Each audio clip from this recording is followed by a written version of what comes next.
Have you ever spent 30 minutes trying to center a logo and a few navigation links? You move things left, then something jumps right. You add margin. Now everything breaks on mobile. You search Stack Overflow, you copy random CSS. Nothing works. Welcome to the reason thousands of developers hate CSS. But here's the good news. In 2026, almost every navbar, menu, toolbar, dashboard header, pricing card layout, and app interface is powered by one technology, Flexbox. And once you understand about 5 core ideas, you'll stop fighting CSS forever. In this video, we're going to build a professional responsive navbar from scratch. You'll learn how Flexbox thinks, how to align items perfectly, how spacing actually works, how items grow and shrink, and how to build layouts that adapt automatically. By the end of this lesson, you'll look at almost any navigation bar online and know exactly how it was built. Open VS Code. Let's make CSS fun for once. Before Flexbox existed, developers used hacks, tables, floats, position tricks, tiny CSS monsters that nobody understood. Today we have Flexbox. Think of Flexbox like arranging items on a shelf. You place items inside a container.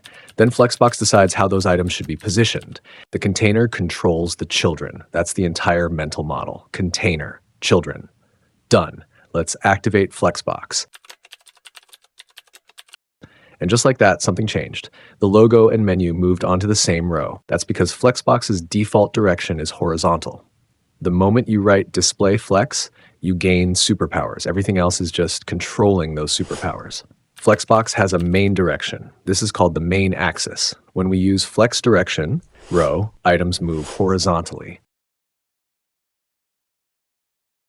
When we use flex direction column, they stack vertically. Think row means left to right, column means top to bottom. That's it. Every other Flexbox property depends on this direction, so always ask yourself, which way is my main axis pointing? If you understand that question, you're already ahead of many beginners. Now watch this.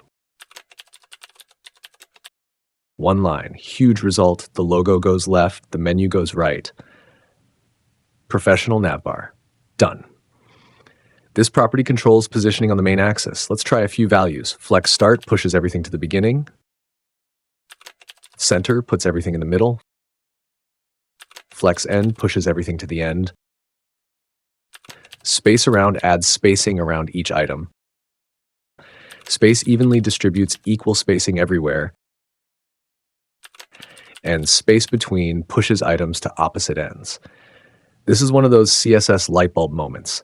When developers discover justify content, they suddenly stop writing weird margin hacks. If this just clicked for you, hit subscribe, because CSS gets much easier from this point onward. And quick reminder, the takeaway summary and all code snippets from today's lesson are available below, so you can focus on learning instead of pausing every 10 seconds to copy code. Now we need vertical alignment. This is where many developers get confused. Remember, justify content controls the main axis. Align items controls the cross-axis. For a row layout, the main axis is horizontal, the cross-axis is vertical. So align items lets us control vertical positioning. Let's look at the most common values. Flex start places items at the top. Center places them perfectly in the middle.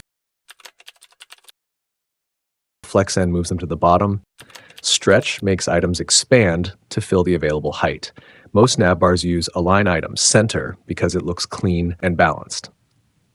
Congratulations, you now know how to center things properly. No magic, no hacks, no CSS rituals, just understanding how Flexbox works. Please stop doing this, adding random left margins, adding random right margins, trying to manually create spacing between elements. Use gap instead. Gap creates consistent spacing between Flexbox items. Cleaner, easier, less code. Future you will be grateful. One property, perfect spacing, no headaches. Quick question for you. What CSS property saved you the most time recently? Flexbox, grid, gap, maybe something else? Let me know in the comments. I read as many of them as I can. Now let's talk about responsiveness. What happens when there isn't enough space?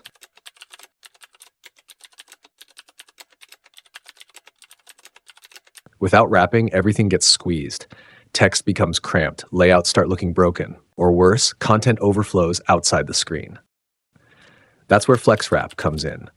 With FlexWrap, Wrap, items automatically move onto a new line when needed. No complicated code, no media queries required for this simple case.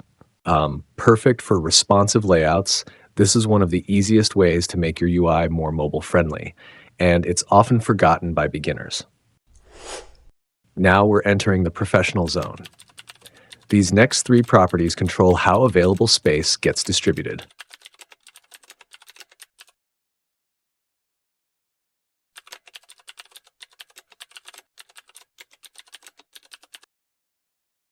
Let's start with flex grow.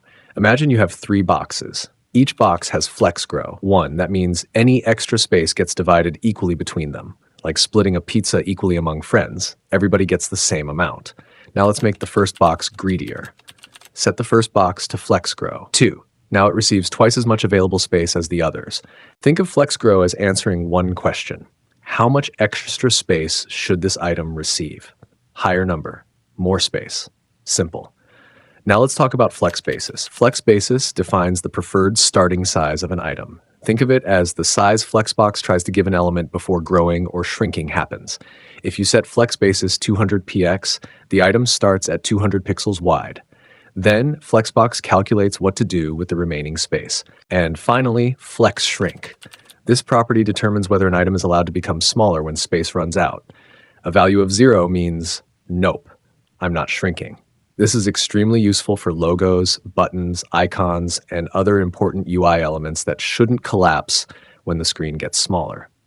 These three properties together give you precise control over layout behavior, and they're used constantly in real-world projects. Now, let's look at order. Order lets us rearrange visual positions without changing the HTML structure. Lower values appear first, higher values appear later. For example, we can place the menu before the logo visually while keeping the original HTML unchanged. This can be useful, but don't abuse it. Your HTML should still make logical sense. Screen readers and accessibility tools rely on the document structure. Accessibility always comes first. Use order when it helps, not as a shortcut for poor HTML organization. Now it's your turn. Here's your challenge. Build a navigation bar that includes a logo on the left, 5 menu items on the right, a login button, a sign up button. Use Flexbox for the layout. Use justify content space between. Use align items center. Use gap for spacing. And make sure everything stays perfectly aligned. For the bonus challenge, allow the menu items to wrap onto a second line when the screen becomes narrow. Pause the video and try it yourself before looking at any solution. That's where real learning happens. Watching teaches. Building creates skill. Let's recap what you learned today. You learned how to activate Flexbox using display, flex. You learned the difference between the main axis and the cross axis. You learned how flex direction controls layout direction. You learned how justify content aligns items on the main axis. You learned how align items aligns items on the cross axis. You learned how gap creates clean spacing. You learned how flex wrap improves responsiveness. You learned how flex grow, flex shrink, and flex basis control sizing behavior. And you learned how order changes visual positioning. That's essentially 80% of the Flexbox you'll use professionally. In the next episode, we're diving into CSS Grid. And once you combine Grid with Flexbox, you'll be able to build almost any layout on the internet.